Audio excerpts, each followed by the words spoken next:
बिस्मिल्लाहिर्रहमानिर्रहीम। अस्सलाम वालेकुम डियर स्टूडेंट्स। माशाल्लाह से आप लोग सारे, मुझे उम्मीद है कि खैर ऑफियस होंगे, माशाल्लाह से ठीक ठाक होंगे। अल्लाह के फजल से हम इलेक्ट्रिकल सेकंड ईयर के कोर्स का बड़े बेहतरीन तरीके से one by one topic by topic discuss कर रहे हैं। इलेक्ट्रिकल सेकंड ईयर की एक मेन बुक जो है डीसी मशीन एंड बैटरीज़, उसके पहले चैप्टर बुनियादी डीसी मशीन के हम टॉपिक बाय टॉपिक डिस्कस कर रहे हैं। जिस तरह कि लास्ट लेक्चर के अंदर, लास्ट वीडियो में हमने सादा यानी सिंपल जो है ना वो वेव डायग्राम को डिस्कस करते हुए वेव वाइंडिंग का तज़किरा किया था। तो सादा जो है वेव वाइंडिंग, उसकी पहली किस्म जो है वो हमने अभी डिस्कस करनी है। जिस तरह के हमने लैप वाइंडिंग को भी लास्ट लेक्चर्स के अंदर डिस्कस किया था कि लैप वाइंडिंग से क्या मुराद है और उसकी कितनी किस्में हैं। लैप वाइंडिंग जो है उसकी भी दो किस्में हैं, एक है सिंगल तय वाली और एक डबल तय वाली। अभी जो हम डिस्कस करने वाले हैं वेव वाइंडिंग को हमने लास्ट लेक्चर में डिस्कस किया है। वेव वाइंडिंग क्या होती है, उसकी खसूसियात क्या होती हैं। तो लास्ट लेक्चर को आप अच्छे तरीके से लाजमी तौर पर लर्न कर लें, सीख लें उसमें से, फिर उसी को हमने आगे किस्म में तब्दील करते हुए, यानी आपकी जो अभी हम टॉपिक डिस्कस करने वाले हैं वो टॉपिक आपका है single layer simple wave winding, यानी सिंगल तय वाला एक सादा यानी वेव वाइंडिंग को हम डिस्कस करने वाले हैं। सिंगल तय वाली सादा वेव वाइंडिंग में कंडक्टर्स की क्या तरतीब होगी, किस तरीके से कंडक्टर्स को तरतीब दिया जाएगा, उस कंडक्टर को तरतीब देने का जो तरीका है वो हमने लास्ट लेक्चर्स के अंदर लैप वाइंडिंग की सिंगल और डबल तय वाली वाइंडिंग को डिज़ाइन करने में हमने अच्छे तरीके से समझ लिया था। लेकिन उसमें फ़र्क था, वो फ़र्क वाज़िया तौर पर आपको वेव वाइंडिंग में नज़र आएगा कि क्या फ़र्क है। फ्रंट और बैक पिच को निकालने का तरीका सेम है दोनों में, लेकिन क्योंकि हमने डिस्कस किया है कि इसमें फ्रंट और बैक पिच दोनों क्या होती हैं, बराबर होती हैं, तो इस वजह से हम एक बराबर वैल्यू को फिक्स कर लेंगे और उसमें ही हम जनाब एक वैल्यू को जमा करते जाएंगे, जिससे जनाब आपको वो अंदाज़ा हो जाएगा कि किस कंडक्टर को किस कंडक्टर के साथ जो है ना वो कनेक्ट करना है। तो हमने सबसे पहले इसकी कनेक्शन डायग्राम आपके सामने मैंने वाज़ा कर दी है। One by one, step by step मैं आपको अच्छे तरीके से भी समझा देता हूं कि एक वेव वाइंडिंग को किस तरह से डिज़ाइन किया जा सकता है। और इसी तरह ये उसमें देखना है कि जनरेटर के अंदर या मोटर के अंदर पोलों की तादाद क्या है, कंडक्टर्स की तादाद क्या है, और पोलों और कंडक्टर्स की तादाद के मुताबिक हमने एवरेज औसत पिच मालूम करनी है, यानी एक पोल के सामने कितने कंडक्टर्स होने चाहिए। ठीक है जी। तो उनको हमने एक फार्मूला जो हमने लास्ट टाइम डिस्कस किया था, क्योंकि 26 कंडक्टर हैं यानी Z26 और प्लस और -2 के साथ हमने उसको जमा किया और मनफी किया और पोल्स के साथ हमने उसको डिवाइड कर दिया। यानी अब आप इस चीज़ पे, इस वैल्यूज़ पे गौर कीजिएगा कि +2 के साथ हम क्यों कर रहे हैं, क्योंकि इसमें करंट गुजरने के जो हैं वो दो ही जो है वो रास्ते होते हैं। तो करंट गुजरने के दो रास्तों को मद्देनजर रखते हुए इसलिए हमने कंडक्टर्स को जो है ना वो दो, आपके सामने ये कंडक्टर है, ठीक है जी, कंडक्टर्स 26 हैं और 26 कंडक्टर्स जो हैं, यानी ये जो 26 कंडक्टर्स हैं, ये 26 कंडक्टर्स को हमने जो है वो किसके साथ, 2 के साथ जमा भी करना है और माइनस भी करना है और साथ में हमने पोल्स के साथ डिवाइड भी कर लेना है। तो हम इस चीज़ को मद्देनजर रखेंगे। यहाँ पर आपके सामने 26 आ गई कंडक्टर्स की तादाद, यानी Z+2 एंड -2, यानी +2 एंड -2। +2 करने से आएगा 28, तो 28 को जब 4 के साथ तकसीम करते हैं तो 7 आंसर आता है। तो एवरेज पिच की जो पहली वैल्यू आएगी वो 7 आएगी। तो इस तरह 26 को जब माइनस करते हैं 2 के साथ तो फिर आता है 24। तो 24 को जब हम 4 के साथ डिवाइड करते हैं तो फिर हमारे पास आंसर आता है 6। तो हमारे पास अब एवरेज वैल्यू जो है वो दो किस्म की हासिल हुई हैं, यानी जो पोल पिच है वो दो किस्म की हासिल हुई हैं। यानी कि अगर 4 पोल है तो 4 पोलों में निस्फ जो है वो कंडक्टर्स की तादाद को हम डिवाइड कर देंगे। यानी फॉर एग्जांपल अगर 26 कंडक्टर हैं तो 26 कंडक्टर को हम इस तरह दो हिस्सों में प्लस और 2 के साथ हम क्या कर रहे हैं, उसको डिवाइड कर रहे हैं पोलों की तादाद को। इसको जनाब हमने पहले 2 के साथ जमा कर लिया 26 को, फिर 26 को 2 के साथ माइनस किया तो हमारे पास पोलों की तादाद मौजूद थी, उसके साथ हमने जो है ना वो कर लिया डिवाइड। तो डिवाइड करने के बाद आपके सामने ये एक इक्वेशन मौजूद है, यानी 26 को 2 में हमने जमा किया तो 28 को 4 के साथ किया तो 7 आंसर आया। तो 26 को जब 2 के साथ माइनस किया तो फिर हमारे पास 24 आंसर आया। 24 को हमने 4 के साथ किया तो हमारे पास 6 आंसर आया। तो इसका मतलब है कि यहाँ पर औसत जो पिच है, यानी कि जो पोल पिच जिसे हम कहते हैं, ये पोल पिच हम इसको कहते हैं जी, ठीक है जी। पोल पिच जो है वो कितने हिस्सों में तकसीम हो रही है, 2 हिस्सों में, यानी फ्रंट और बैक दोनों हिस्सों में 7 और 6 कंडक्टर्स को हम हर पोल्स के सामने रख सकते हैं, चाहे वो मुस्बत हो चाहे वो मनफी हो। जिस तरह ये मुस्बत और मनफी दोनों हिस्सों में तकसीम की जा सकती है। अब यहाँ पर सवाल पैदा होता है कि मुस्बत पर कौन से कंडक्टर होने चाहिए और मनफी पे कौन से कंडक्टर होने चाहिए। अब मुस्बत पे आप देखते हैं तो यहाँ पर आप नॉर्थ जो है वो नॉर्थ हमेशा जो है वो साउथ पोल की तरफ, यानी कि नॉर्थ से साउथ पोल। यहाँ पर आप देखेंगे ये मैंने तीर के निशान से ज़ाहिर कर दिया है कि ये अंदर की तरफ पॉइंट्स मिल रहे हैं। जो पावर अंदर की तरफ आके आपस में मिल रही होती है उनको मस्बत के साथ जोड़ा जाता है। तो इसका मतलब है कि मस्बत हिस्सों में जो है वो 7 का फॉर एग्जांपल एक फासला, यानी 1 2 3 4 5 6 एंड 7, यानी 7 कंडक्टर जो हैं वो नॉर्थ यानी कि ये जो नॉर्थ पोल है इसके ऊपर कनेक्ट कर रहे हैं। बिल्कुल इसी तरह 1 2 3 4 5 एंड 6 एंड 7, इसी तरह 7 कंडक्टर्स हैं उनको दरमियान में हम फासला करते जाएंगे तो आपको अंदाज़ा होगा कि जो पिच है, यानी कि एक पोल के सामने 7 कंडक्टर्स को भी रखा जा सकता है और 6 को भी रखा जा सकता है। तो यहाँ पर दोनों को तरतीबों को हम डिस्कस करेंगे, लेकिन सबसे पहले आपको यहाँ पर पोलों की तादाद, कंडक्टर्स की तादाद, एवरेज पिच को निकालने का जो तरीका है उसको,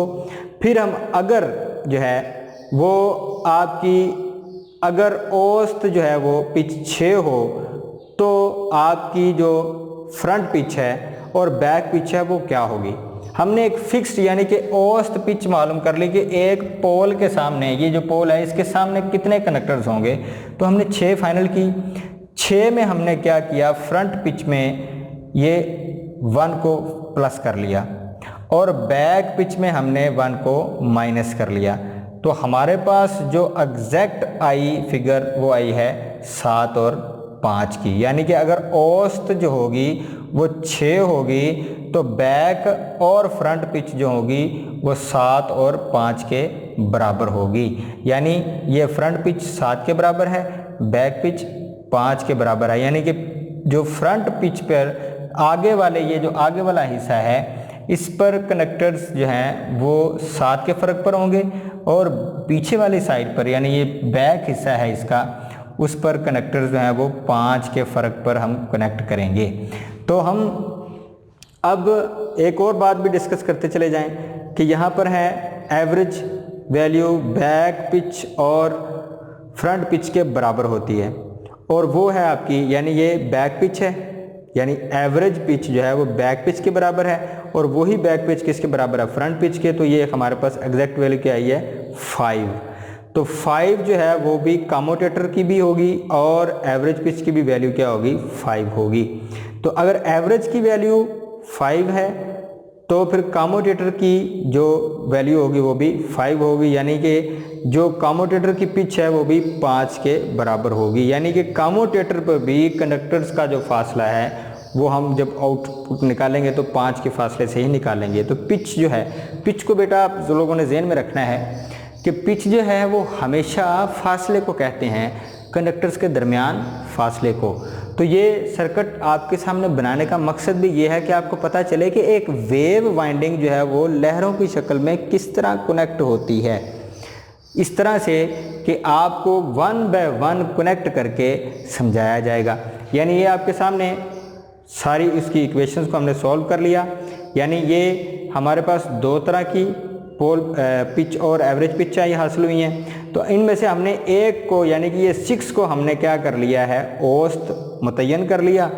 तो 6 में फ्रंट और बैक फार्मूलों के तहत, यानी फ्रंट पिच जो वेव वाइंडिंग के अंदर होती है उसको हम जमा कर रहे होते हैं, तो बैक पिच जो होती है वो वेव वाइंडिंग के अंदर हम उसको माइनस कर रहे होते हैं। अब ये आप ज़हन में रखिएगा कि ये अब वेव वाइंडिंग की सूरत में उल्ट हो गया है। जिस तरह कि हमने लैब वाइंडिंग जो है उसको डिस्कस किया था, कनेक्शंस को तरतीब देने का तरीका लास्ट लेक्चर्स के अंदर, तो उनमें आपने देखा कि बैक पिच को 1 के साथ जमा किया जा रहा था, फ्रंट को माइनस जो है ना वो 1 के साथ माइनस किया जा रहा था। अब यहाँ पर मामला उल्ट है वेव के अंदर।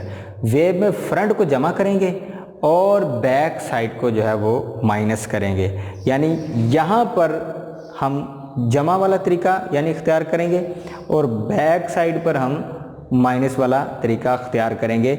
ये आपके सामने मैंने फार्मूले में मेंशन कर दिया है। तो हमारे पास 7 और 5 की एक एवरेज जो है ना, यानी कि फ्रंट साइड पर हमने 7 कंडक्टर्स का फासला है और बैक साइड पर हमारे पास जो है वो 5 कंडक्टर का फासला रखा जाएगा एक कंडक्टर को दूसरे कंडक्टर के साथ कनेक्ट करने के लिए। तो हमने एक 6 वैल्यू जो कि हमारे पास औसत वैल्यू निकली थी उसको 6 को हमने फिक्स किया और 6 को औसत माना, तो हमने फ्रंट और बैक को उनके फार्मूले से मालूम कर लिया। अब हम जब कनेक्शन तरतीब देंगे आपके सामने, तो कनेक्शन तरतीब में हम शुरू करेंगे 5 और 7 की औसत वैल्यूज़ को फ्रंट और बैक के लिहाज से। तो 5 और 7 को ही आपने जहन में रखना है। जब आप कनेक्शन तरतीब लगाएंगे तो 5 यानी फ्रंट के ऊपर होगी, 7 फ्रंट के ऊपर होगी और 5 जो होंगी वो बैक के ऊपर होंगे, कनेक्टर्स के दरमियान फासला। अब कनेक्शंस को तरतीब देने का क्या तरीका है, इस डायग्राम को बनाने का क्या तरीका है, लास्ट लेक्चर्स में हमने डिस्कस किया। ये बड़े आसान तरीके से आप बना सकते हैं। ये देखने में बिल्कुल कम्प्लेक्स लग रहा है, ज़ाहिर है कि थोड़ा सा डिफ़िकल्ट लग रहा है, लेकिन ये बहुत आसान है, सिंपल है। आपने क्या करना है कि 4 पोल बनाने हैं। 4 पोल आपने बना लिए, नॉर्थ और साउथ। उनके सामने तरतीब में, यानी कि नॉर्थ के सामने अगर 6 हैं तो अगले नॉर्थ के सामने भी 6 कंडक्टर्स ही होंगे। तो इसके सामने अगर 7 हैं तो इसके सामने भी 7 ही होंगे। तो इस तरह से आपने तरतीब देनी है। अगर फॉर एग्जांपल नॉर्थ के सामने 7 हैं तो अगले नॉर्थ के सामने भी 7 होंगे। तो अगर इस साउथ के सामने 6 हैं तो उससे अगले यानी कि साउथ पोल के सामने भी क्या होंगे, 6 ही होंगे। तो हम जनाब यहाँ पर जो तरतीब डिस्कस करने वाले हैं कि सबसे पहले आपने कितने कनेक्टर हैं जी, 26। आपने 26 लाइनों को बिल तरतीब इन पोल्स के सामने लगा लेना है, बिल्कुल अमुदन। यानी ये आपके सामने 1 2 3 4 5 6 7 8 9 एंड 10, यानी ये ऑनवर्ड मैंने नंबरिंग भी साथ में मेंशन कर दी है कि ये टोटल 26 कंडक्टर हैं जो नॉर्थ साउथ और नॉर्थ साउथ पोलों के सामने वाक़या हैं। अब तादाद को देख लेते हैं, पिच को देख लेते हैं। पिच आपके सामने यहाँ पर मौजूद जो एवरेज पिच निकली थी हर पोल के सामने वो थी 6 और 7। हमने 6 जो है वो रख लिए नॉर्थ के सामने, 7 जो रख लिए साउथ के सामने। यानी ये तीर के निशान से आपको अंदाज़ा हो जाएगा 1 2 3 4 5 एंड 6। ठीक है जी, इस तरह ये तीर के निशान आप देखते हैं 1 2 3 4 5 6 एंड 7। यानी जो नॉर्थ पोल के जो नॉर्थ पोल है आपका, उसके जो ज़ेरे असर कंडक्टर हैं वो 6 हैं, साउथ पोल के जो ज़ेरे असर कंडक्टर्स हैं वो आपके 7 हैं। तो इस तरह टोटल मिल के जो है वो 26 कंडक्टर्स को हमने वेव्स की शक्ल में कनेक्ट करना है, वेव्स की शक्ल में आपस में मिलाना है। कौन सी वाइंडिंग बनानी है, वेव वाइंडिंग। ये आपके सामने वेव वाइंडिंग मौजूद है जो मोटर और जनरेटर के अंदर वाइंड की जाती है, लपेटी जाती है। अब हम कनेक्शन नंबर 1 से स्टार्ट करते हैं जी। लाइनें लगा ली हमने, 26 लाइनें, 26 लाइनों में कंडक्टर यानी कि 26 कंडक्टर वाज़ा कर दिए। ठीक है जी, अब कंडक्टर नंबर 1 को जो है वो उसको स्टार्ट करते हैं हम पीछे वाली साइड से। यानी बैक साइड से हम सबसे पहले कनेक्शन करना शुरू करेंगे। तो कंडक्टर नंबर 1 में बैक पिच को हम क्या करते हैं जी, ये आपके सामने जमा कर रहे हैं, ठीक है जी, यानी कि 5 को। अब आप ध्यान में रखिएगा कि यहाँ पर जिस तरह लैप वाइंडिंग में जो है वो आपने देखा कि फ्रंट साइड पर जो है वो वैल्यूज़ को माइनस कर रहे थे और बैक साइड पर हम वैल्यू को जमा कर रहे थे। लेकिन अब यहाँ पर सूरत हाल उल्ट है, यानी कि अब क्योंकि फ्रंट और बैक पिच दोनों बराबर हैं तो इस वजह से हम फ्रंट पर भी जो है वो यहाँ पर जमा करेंगे वैल्यूज़ को और बैक पर भी क्या करेंगे, जमा करेंगे, एक वेव शक्ल फराहम करने के लिए। ये आपके सामने मैं भी बयान कर देता हूँ, क्योंकि यहाँ पर आप देख सकते हैं एंड पे यहाँ पर वाज़ेह है कि एवरेज बैक और फ्रंट पिच 5 है, ठीक है जी। तो फिर कम्यूटेटर और एवरेज भी 5 है। तो हमने सबसे पहले बैक पिच पर हमने क्या किया, 1 को 5 के साथ जमा किया, तो हमें यहाँ पर अंदाज़ा हो गया कि 6 आंसर आया है। तो पहले कनेक्टर को 6वें कनेक्टर के साथ यानी कि छठे कनेक्टर के साथ हमने जोड़ना है। तो छठे कनेक्टर के साथ हम जब जोड़ेंगे तो आपको अंदाज़ा होगा ये 1 ये आपके सामने मौजूद है, यानी ये पहला कनेक्टर, इसको हमने जोड़ा छठे कनेक्टर के साथ यहाँ पर, तो ये पीछे से एक कनेक्शन मुकम्मल हो गया। अब ये इसका पहला जो बैक साइड से सिरा है वो आगे जुड़ गया है आपके छठे कनेक्टर के साथ। तो यहाँ पर एक कनेक्शन तरतीब बैक साइड से हमने मुकम्मल किया। अब इसी छठे कनेक्टर को हमने फ्रंट साइड से कनेक्ट करना है, तो वो तरीकाकार क्या होगा, तो फिर हम इस पे देखते हैं कि बैक साइड पर क्या वैल्यू आई थी 5, उसको हमने 1 में जमा कर दिया, और फ्रंट साइड पर क्या वैल्यू आई थी 7, यानी फ्रंट पिच हमारे पास है 7। तो हम फ्रंट साइड पर यानी कि 6 आंसर आया, तो 6वां कनेक्टर है उसको हमने पीछे से कनेक्ट किया। अब उसको हमने आगे से कनेक्ट करने के लिए जो एवरेज पिच वैल्यू है उसके साथ जमा किया, यानी 6 + 7 = 13। तो हमें अंदाज़ा हो गया कि फ्रंट पिच से 6वें कनेक्टर को हमने 13वें कनेक्टर के साथ हमने जोड़ना है, यानी छठे को हमने 13 के साथ जोड़ दिया। ये आपके सामने, यानी ये छठा कनेक्टर, उसका ये पॉइंट, ठीक है जी, उसको आगे सीधा किसके साथ कनेक्ट कर दिया है, ये 13वें के साथ, ठीक है जी। तो 13 जो कनेक्टर है ये 13वें के साथ जी कनेक्ट करेंगे हम, ये आपके सामने, ठीक है जी। तो 13वें के साथ हमने इसको कनेक्ट कर दिया है।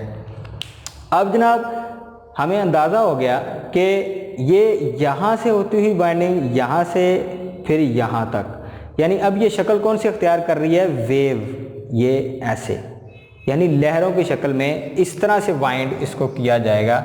यहाँ से स्टार्ट हुआ पहला कनेक्टर, ये ऐसे होता हुआ लहरों की शक्ल में ये जाएगा।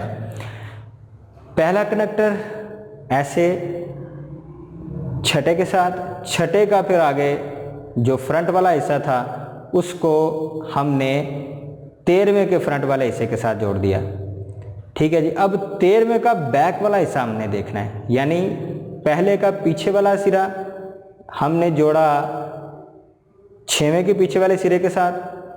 अब उस 6वें का फ्रंट वाला सिरा हमने जोड़ना है, यानी यहाँ पर मैं लिख देता हूँ ये तरतीब जो मैंने आपको यहाँ पर बना के बताई है। यानी ये पहला कनेक्टर है, ठीक है, ये आ गया छठा कनेक्टर, और ये छठे कनेक्टर का ये बैक वाई पिच और ये फ्रंट पिच, ये हमने जमा की, यानी 7, तो आंसर आया 13। तो छठे को 13 के साथ किया, जो 13 का फ्रंट वाला हिस्सा, यानी छठे का और 13 का फ्रंट वाला हिस्सा हमने मिला दिया। फिर आगे हमने 13 का जो पीछे वाला हिस्सा देखना है कि वो किसके साथ कनेक्ट होगा, तो बैक पिच को 13 में जमा कर देंगे, ये आपके सामने मौजूद है बैक पिच, यानी कि 13 को 5 के साथ हमने जमा किया तो हमारे पास आंसर आया 18। तो यानी हमें अंदाज़ा हुआ कि अब 13वें कनेक्टर को हमने 18वें कनेक्टर के साथ कनेक्ट करना है।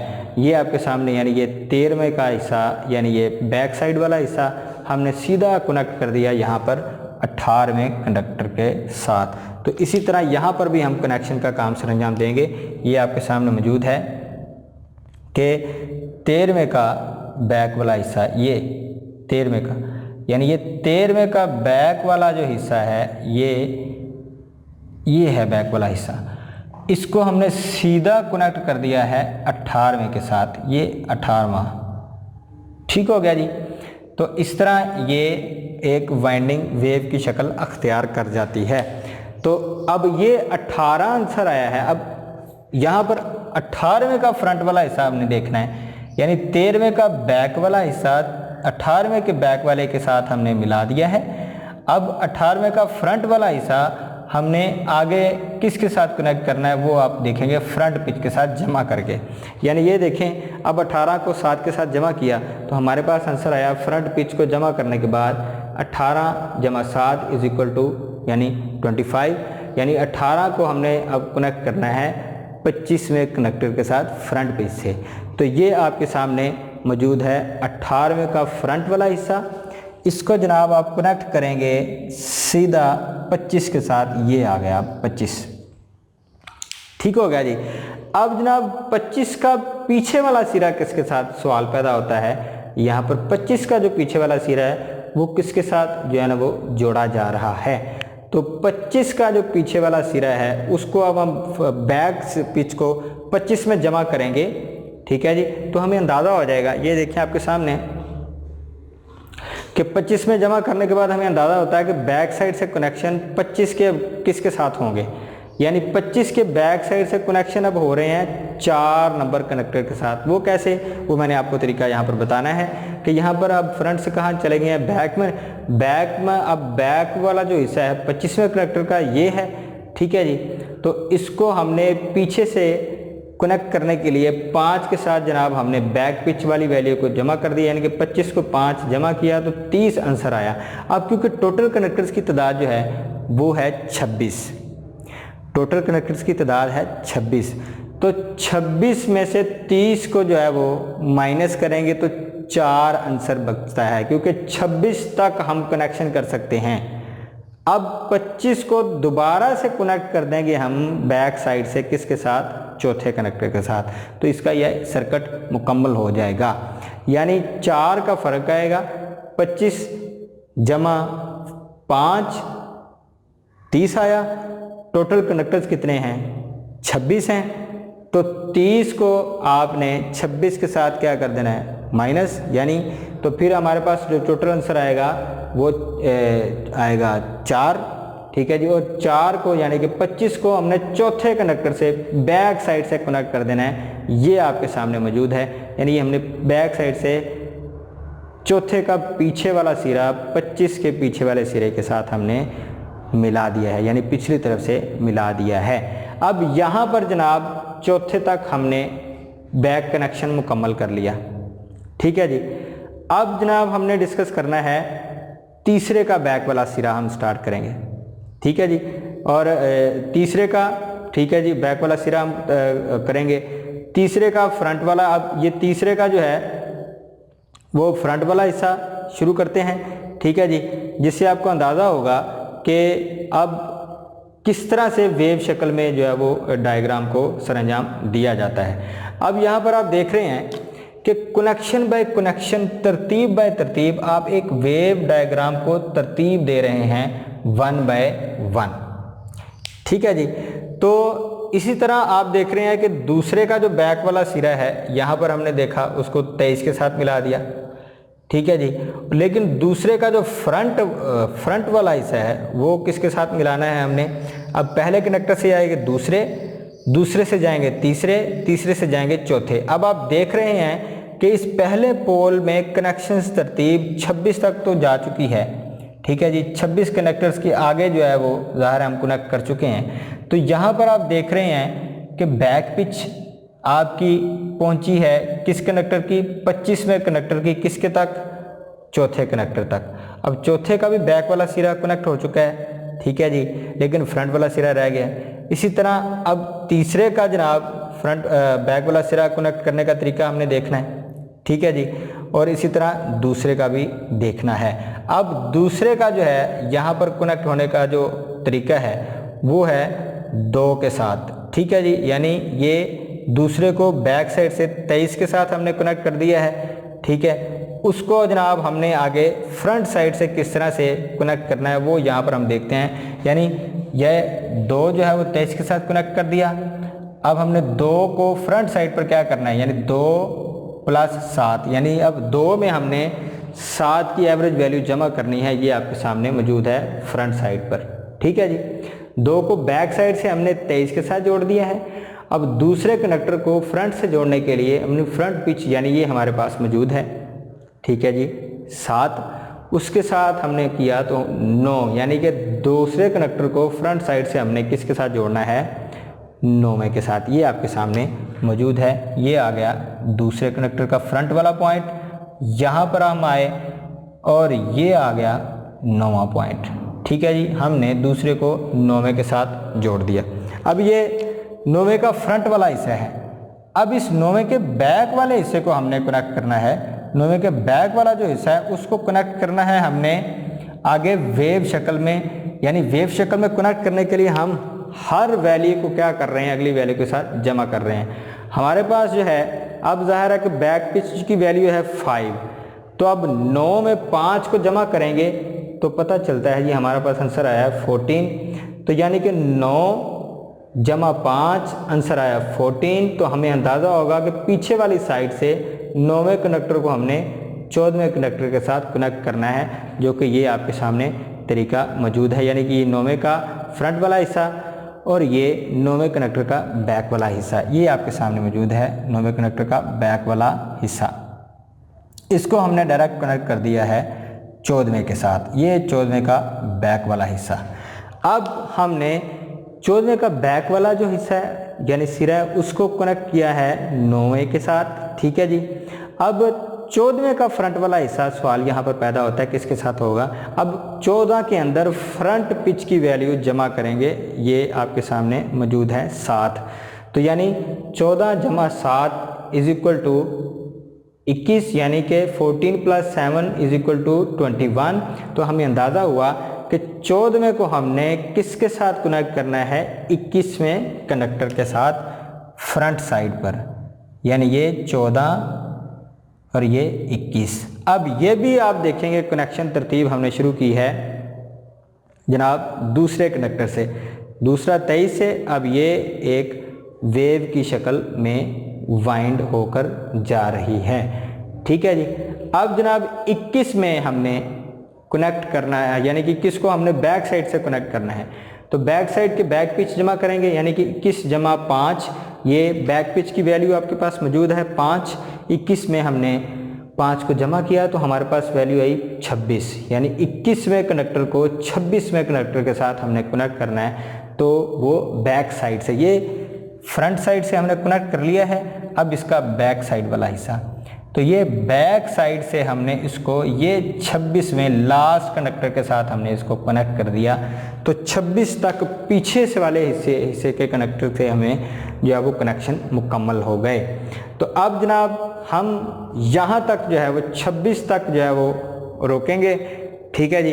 अब 26 का जो फ्रंट वाला हिस्सा है वो डायरेक्ट किसके साथ मिल रहा है, 7वें के साथ। यानी ये हमने कनेक्शन तरतीब एक मुकम्मल कर ली है 26 तक, और 26 को 7 के साथ हम कनेक्ट कर देंगे। ये आप डायरेक्ट ज़हन में रखिएगा। ये फ्रंट वाली जो वो इसकी लास्ट कनेक्टर की जो वैल्यू है वो 26 के साथ 7 के साथ कनेक्ट हो गई है। यानी 26वां कनेक्टर 7वें कनेक्टर के साथ फ्रंट वाले हिस्से से कनेक्ट हमने कर दिया है। यानी जो ही आप ज़हन में रखिएगा कि 26 का बैक वाला हिस्सा हमेशा किसके साथ होगा, 21 के साथ, ठीक है जी। और इस 26 का फ्रंट वाला हिस्सा हमेशा किसके साथ होगा, 7 के साथ होगा। ये कनेक्शन करने की तरतीब है, ठीक है जी। अब हम बढ़ते हैं पीछे वाले सिरे से देखते हैं, और अब बैक पिच से आप दोबारा देखेंगे, तीसरे कनेक्टर से स्टार्ट करते हैं। अब पहला, दूसरा, अब तीसरा। अब तीसरे कंडक्टर को बैक साइड से हम देखते हैं कि तीसरे कंडक्टर की बैक साइड पर बैक पिच जमा करेंगे, यानी 3 जमा 5 इज इक्वल टू 8, यानी तीसरे कंडक्टर को हमने कनेक्ट किया 8 के साथ, यानी ये आपके सामने मौजूद है। यानी ये तीसरा कंडक्टर, इसको हमने कनेक्ट किया है 8 के साथ, ये 8वें का पीछे वाला सिरा, तीसरे का पीछे वाला सिरा 8वें के तीसरे सिरे के साथ। तो इसी तरह अब 8वें का जो फ्रंट वाला सिरा है, अब वो किसके साथ जोड़ा जाएगा, ये यहाँ पर कनेक्शन तरतीब मैंने आपको बताई है। 8 का अब फ्रंट वाला हिस्सा यानी फ्रंट पिच को इसके अंदर जमा करेंगे 8 के अंदर, ये फ्रंट पिच आपके सामने मौजूद है। तो फ्रंट पिच 8 में जमा की, हमारे पास आंसर आया 15। तो 8 को हमें पता लगा कि अब 15 के साथ फ्रंट के साथ जोड़ा जाएगा, यानी 8वें को हमने कनेक्ट कर दिया डायरेक्ट 15 के साथ, यानी 8वें का फ्रंट वाला सिरा 15वें के फ्रंट वाले सिरे के साथ जोड़ दिया। ठीक है जी। अब 15वें का पीछे वाला सिरा हम किसके साथ जोड़ेंगे, ये है पीछे वाला सिरा उसका। ठीक है जी। अब 15वें का पीछे वाला सिरा किसके साथ जोड़ेंगे, 15 के अंदर बैक पिच की वैल्यू जमा करेंगे, ये आपके सामने मौजूद है, यानी 15 जमा 5 इज इक्वल टू 20, यानी अब हमें अंदाज़ा हो गया कि 15 जो है उसको कनेक्ट करना है 20 के साथ, यानी ये आपके सामने 15 का बैक पॉइंट, इसको हमने कनेक्ट कर दिया है 20 के बैक पॉइंट के साथ, यानी 20वें के बैक हिस्से के साथ हमने कनेक्ट कर दिया, बैक सिरे के साथ कनेक्ट कर दिया।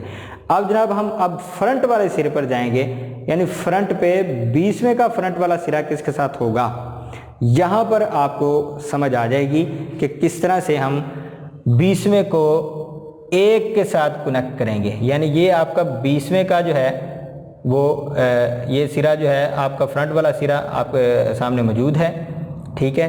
और ये 20वें का फ्रंट वाला सिरा यहाँ पर मौजूद है, यहाँ पर इसको हमने कनेक्ट कर दिया है 1 के साथ। ये 20वें का बैक सिरा कनेक्ट किया हमने 15वें के साथ, और इसी तरह 20वें का फ्रंट वाला हिस्सा हमने कनेक्ट कर दिया फ्रंट वाली साइड पर 1 के साथ। वो कैसे किया है कि अब हम फ्रंट पिच की वैल्यू 20 में जमा करते हैं तो हमारे पास आंसर आता है 27, यानी 20 जमा 7 यानी फ्रंट पिच की वैल्यू हमने जमा की तो हमारे पास आंसर आया 27।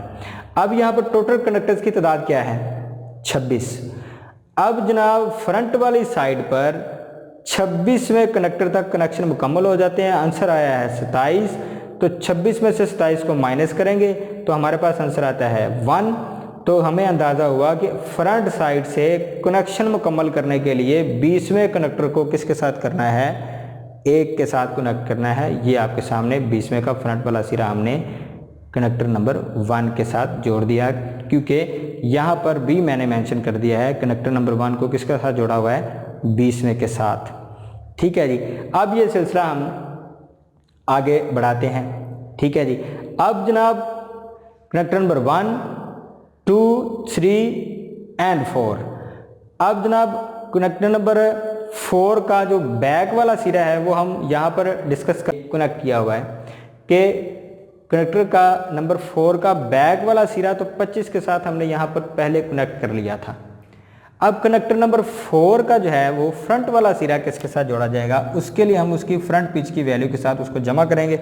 ये आपके सामने मौजूद है, यानी ये फ्रंट पिच को यानी ये 4 है प्लस 7, यानी अब हमारे पास आंसर आया है 11। तो हमें अंदाज़ा हुआ कि चौथे कंडक्टर को फ्रंट वाली साइड से हमने 11वें के साथ जोड़ना है। ये आपके सामने मौजूद है चौथा, इसको हमने जोड़ दिया सीधा 11 के साथ। ठीक है जी। अब यहाँ पर 11 का फ्रंट वाले सिरे तो चौथे के साथ मिल गए हैं। अब 11वें को हमने किसके साथ जोड़ना है, बैक साइड से। 11वें को बैक साइड से हमने जोड़ना है, तो उसके लिए बैक पिच की वैल्यू 11 में जमा करेंगे। ये आपके सामने मौजूद है, यानी बैक पिच की वैल्यू हमारे पास आई है 5। तो बैक पिच के अंदर हम 11 को जमा करेंगे तो हमारे पास आंसर आया 16। तो यानी कि हमने 11वें कंडक्टर को किसके साथ जोड़ना है, 16 के साथ। ये 11वें का फ्रंट वाला हिस्सा जो कि जुड़ चुका था आपका ये सामने ठीक है जी, चौथे के साथ। और अब 11वें का जो बैक वाला सिरा है, ये 11वें का बैक वाला सिरा, इसको हमने कनेक्ट करना है किसके साथ जी? ये आपके सामने आंसर आया है 16वें के साथ। ये 11वें का ये 16वें कनेक्टर के साथ हमने इसको कनेक्ट कर दिया, ठीक है जी। अब ये था बैक साइड पर। अब सवाल पैदा होता है कि 16वें को जनाब हम किसके साथ कनेक्ट करेंगे? ठीक है, फ्रंट साइड पर, तो वो कनेक्ट होता है आपका सीधा 23वें के साथ, ये 16वां जो है, ठीक है जी। इसको हमने कनेक्ट करना है 23वें के साथ, तो फिर वो कनेक्ट होगा आपका सीधा यहाँ से, ये 16वां कनेक्टर सीधा कनेक्ट हो रहा है 23वें के साथ। ये कनेक्शन तरतीब आप 1 बाय 1 आगे बढ़ाते जाएंगे तो आपको अंदाज़ा होगा कि हमने कनेक्शन तरतीब किस तरह से मुकम्मल करनी है। तो फ्रंट वाली साइड से हमने 16वें को 23वें के साथ मिला दिया। तो अब हम देखते हैं कि 23 में जब जमा करते हैं बैक साइड पर 5 पिच का, यानी हमने 23वें को कनेक्ट कर लिया है फ्रंट से। अब हमने बैक साइड से भी तो कनेक्ट करना है ना, ठीक है जी। बैक साइड से कनेक्ट करने के लिए हम उसको एक कनेक्शन तरतीब क्या लगाएंगे? तो ये हमारे पास मौजूद है। तो इसका मतलब है कि जो 23वां कनेक्टर है, ठीक है जी, उसको कनेक्ट किया जाएगा 2 के साथ बैक साइड से, ठीक है जी। वो किस तरह से? यानी कि 23 जमा 5, ये जमा अपना आंसर आया जो है 28। टोटल कनेक्टर्स की तादाद 26 है, तो 28 को 26 में से मनफी करेंगे तो 2 बचता है। तो क्योंकि 2 का फ़र्क आ रहा है 26 में से 28 को माइनस करने के बाद कि 2 कनेक्टर्स अब हम पीछे वाली साइड से कनेक्ट करेंगे 23 को 2 के साथ। यानी अब 23 का जो बैक वाला सिरा है वो डायरेक्ट जो है वो किसके साथ चला जाएगा? 2 के साथ कनेक्ट हो जाएगा। तो इसको हम जनाब 1 बाय 1 डिस्कस कर लेते हैं। ये आपके सामने मैंने ये कनेक्ट किया हुआ था, ठीक है जी। यानी ये 23 को हमने 2 के साथ कनेक्ट कर लिया है। तो इस तरह 1 बाय 1, ये बहुत आसान है, सिंपल है।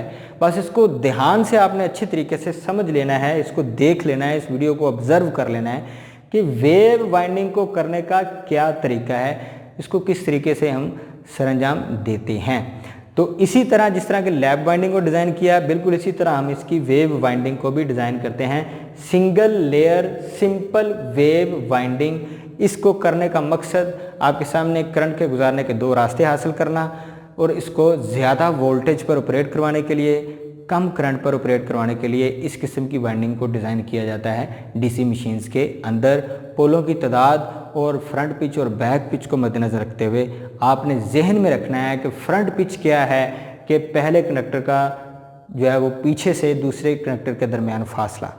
इसी तरह फ्रंट पिच क्या है, तो फिर हमें आपको अंदाज़ा होना चाहिए कि फ्रंट पिच का फासला क्या होगा एक कनेक्टर का दूसरे कनेक्टर के दरमियान, वो होगा 5 का। तो ये स्टेप बाय स्टेप आपको मैंने इसको सॉल्व करके समझा दिया है। तो इस तरह से ये वाइंडिंग की तरतीब दी जाती है। अब लास्ट पे क्या किया जाता है कि जिस हिस्से पर आप देखते हैं कि नॉर्थ पोल के अंदर करंट्स जहाँ पर मिल रही हो वहाँ पर वो पॉइंट नोट कर लिया जाता है, वहाँ पर हम मुस्बत सिरा जो है वो कार्बन ब्रशेस का लगा देते हैं। फिर हम देखते हैं कि जहाँ जिस पॉइंट पर करंट्स जो है वो बाहर की तरफ निकल रही हैं वहाँ पर हम मनफी सिरा जो है वो कार्बन ब्रशेस का लगा देते हैं। और फिर पॉजिटिव और पॉजिटिव उन सिरों को आपस में 4 पोल हैं यानी कि तो 4 ही कार्बन ब्रशेस की तादाद लेंगे, तो इनको सेगमेंट्स के साथ मिलाएंगे उन सेगमेंट्स के साथ जिनमें करंट्स मिल रही हैं और बाहर की तरफ जा रही हैं। तो फिर हमारे पास पॉजिटिव के 2 कार्बन ब्रशेस, नेगेटिव और नेगेटिव के 2 कार्बन ब्रशेस। इसी तरह जिनमें करंट्स अंदर की तरफ आ रही हैं वो भी 2 हैं, यानी ये देखें अंदर की तरफ पॉजिटिव, अंदर की तरफ पॉजिटिव, बाहर की तरफ नेगेटिव, बाहर की तरफ नेगेटिव। तो इस तरह से ये हमने कनेक्शंस की तरतीब दे के हमने इनसे सप्लाई हासिल कर लेनी है। यानी वो आप एक कॉमन पॉइंट निकाल लेंगे, यानी पॉजिटिव टू पॉजिटिव ये एक कॉमन पॉइंट है, ठीक है जी। यहाँ से सप्लाई हासिल कर ली हमने, तो यहाँ से आपका कॉमन पॉइंट आएगा ये, यानी यहाँ पर आएगा प्लस और ये आएगा माइनस, यानी प्लस और माइनस की सप्लाई हमें हासिल हो गई है, डीसी पावर सप्लाई हासिल हो गई है, जो कि हमें पॉजिटिव टू नेगेटिव पावर फ्राहम कर रही है इस वेव वाइंडिंग के थ्रू। तो ये बहुत आसान है, आप इसको अच्छे तरीके से समझ लेंगे, वाइंडिंग करने का तरीका आपको समझ आ जाएगा कि किस तरह से वेव की शक्ल में ये वाइंडिंग को किया जाता है, जिस तरह मैंने ये स्टेप आपको एक समझा के बताया। तो ये सारा कुछ जो आपको समझाया गया है ये वाइंडिंग को तरतीब देने का तरीका है जो कि वेव वाइंडिंग इस्तेमाल की जाती है ज़्यादा वोल्टेजेस और कम करंट को हासिल करने के लिए। तो मैं उम्मीद करता हूँ आपने इसको अच्छे तरीके से समझ लिया होगा। इंशाल्लाह आने वाले लेक्चर्स के अंदर हम इनकी दूसरी किस्मों को डिस्कस करेंगे और मज़ीद जो इसके अंदर बेहतरीन टॉपिक हैं पहले चैप्टर के उसको हम डिस्कस करेंगे। हमारी वीडियो को लाजमी तौर पर एंड तक देखा करें, फॉलो करें और इसको अच्छे तरीके से समझने के लिए इस वीडियो को बार बार देखें। और अगर आप इसको बार बार देखेंगे तो मुझे उम्मीद है कि आप इसको अच्छे तरीके से डिज़ाइन करके और इसको बाइंड करने का तरीका अच्छे तरीके से आपको समझ आ जाएगा। तो हमें लाजमी तौर पर फॉलोअप करते रहें, हमारे चैनल को सब्सक्राइब भी कर लें, बेल आइकन को क्लिक भी कर लें ताकि आपको हर आने वाला नया लेक्चर जो है वो टाइम से मिलता रहे। Thank you so much. अल्लाह हाफिज़।